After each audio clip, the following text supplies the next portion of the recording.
Hey guys, thanks for stopping by. And if you're returning, welcome back.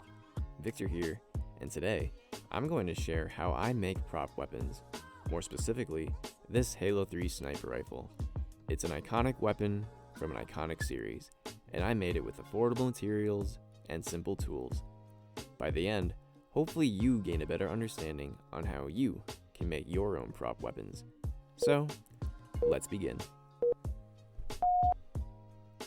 The first step for me is always research.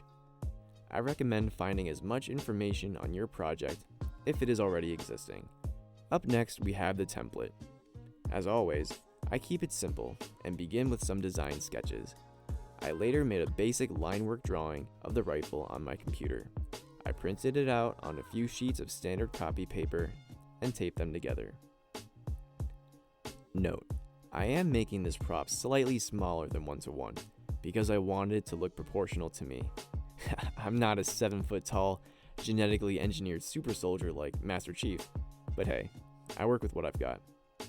This is going to be a long prop, and from my own experience, it's going to need extra support. The answer? PVC pipes. I cut the pipes to length with a hacksaw. For the handle support, I cut out a wedge, then use a heat gun to create a slight bend.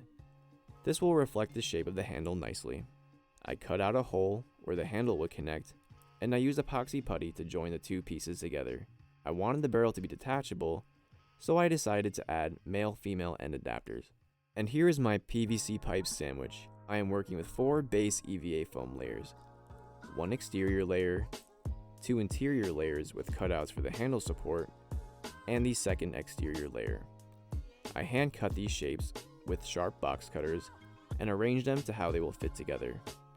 But before I glue these parts together, I wanted to add some details. There are 3 fundamental crafting techniques that I like to implement whenever detailing EVA foam projects. Those are scoring and heating, cutting and recessing, and layering. I won't go into detail about those techniques today. I'll save that for another video. Maybe.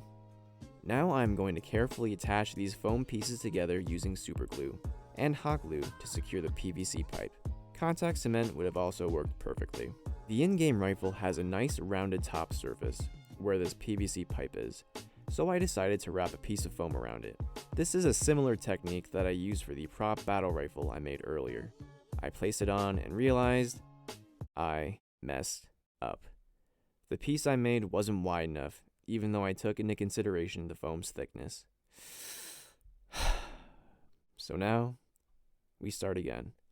But it's okay, it happens sometimes. I again cut out the shape on a piece of foam and cut in some details. To be safe, I carefully cut out some channels on the inside.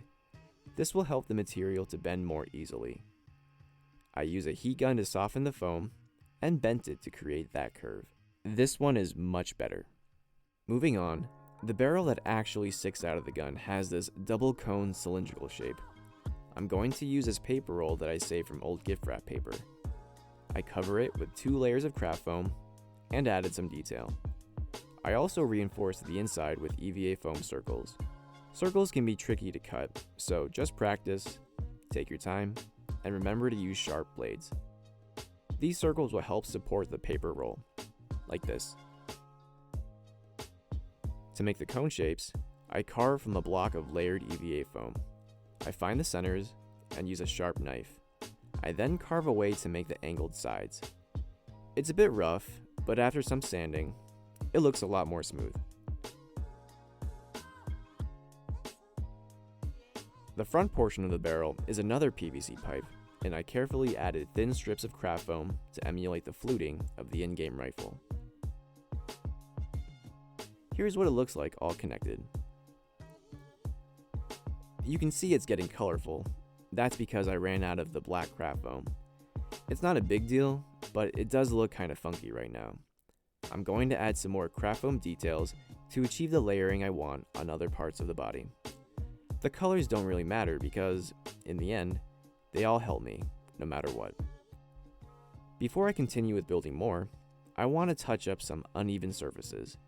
I use a sharp knife and shave off a few millimeters and apply quick seal to fill in gaps and uneven surfaces. It looks sketchy right now, but it will be fine once painted.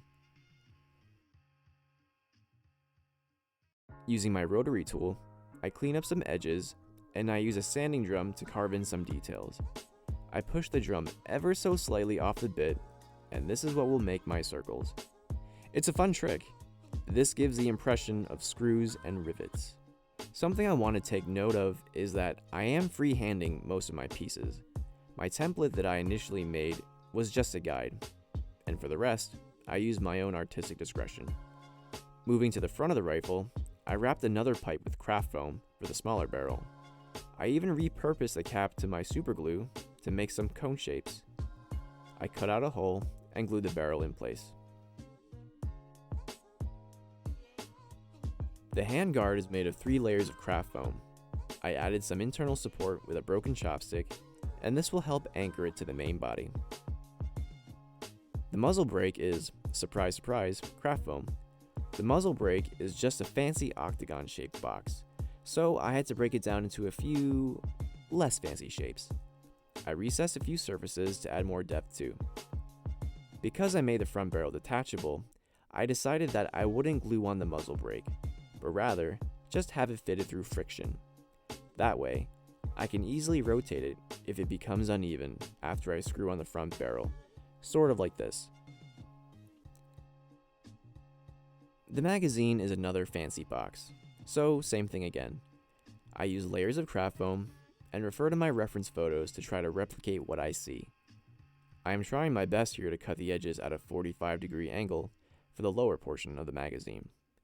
That way, it will create a beveled edge along the base of the magazine. I secured all the pieces with super glue, and it's pretty much done. I'll add smaller details later, but this is good for now. For the carrying handle, I used a coat hanger, the wire ones you find at dry cleaners.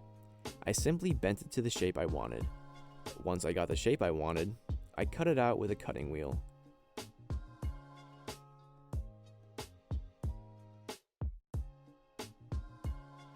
I then recycled some old patch cable back when I made some Ethernet cables. I removed the internal wires and used the remaining housing.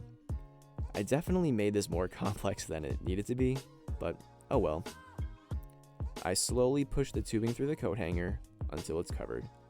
I'll permanently secure it in place after I'm done painting.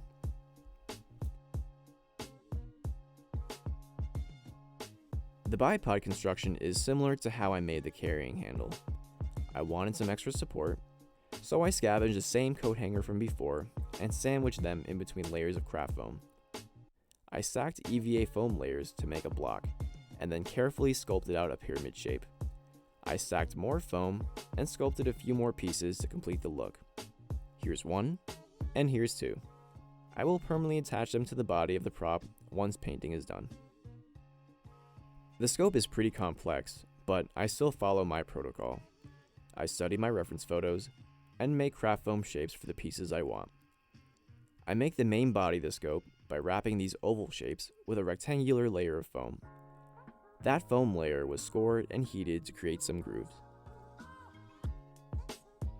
Now I take a scrap piece of foam and carve a similar oval shape, but with a beveled edge. Beveling, in my opinion, is one of the more difficult cuts to perform, but I know you can do it too, with some practice.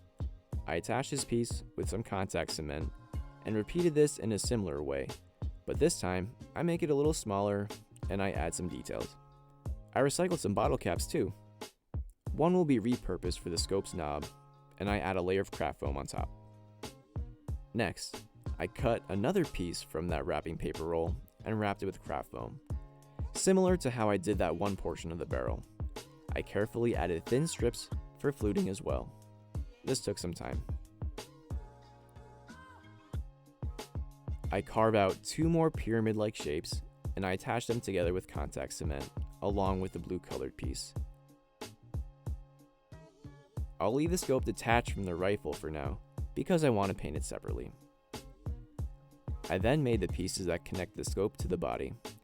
These will be glued on. Next, I make a single piece that wraps around the grip of the handle, as well as a non-functional trigger. For For the scope's green infrared display, I recycled my own copy of Halo. The game disc has been damaged and unplayable for some years. Now at least, here I can give the game a second life. As long as this prop exists, the game will still live on. It's a nice way for me to pay homage back to my heyday of gaming. I'll save that piece for last. Now it's time to paint. I'm sure you've watched my painting tutorial already, but if not, feel free to check it out for some super simple techniques to get professional looking paint jobs. I spray on some layers of black Plastidip, and I realize I forgot to make something. I go back to the cutting board and quickly make those pieces. I return to Plastidipping and keep going until I get full coverage. Tomorrow. After letting it dry for a day, I take the prop back inside and use acrylic paints. At this point, you can make whatever paint scheme you want. I brush on silver and black acrylic paints to give it a worn out look. To finish the build, I add my green plastic details and finally attach the scope. And we are finally finished. Guys, if you've made it all the way to the end, thank you so much. I really appreciate it. I focus on producing content on my Instagram page, but I do want to try to make more lengthy videos like this for YouTube. If you found this video helpful, feel free to like, share, subscribe, and all the rest. Also, don't be shy to leave your own crafting tips and questions in the comments section below. I know others, as well as myself, will really appreciate your input. So until next time, stay safe everyone, and have a happy Halloween. Game over. Yay!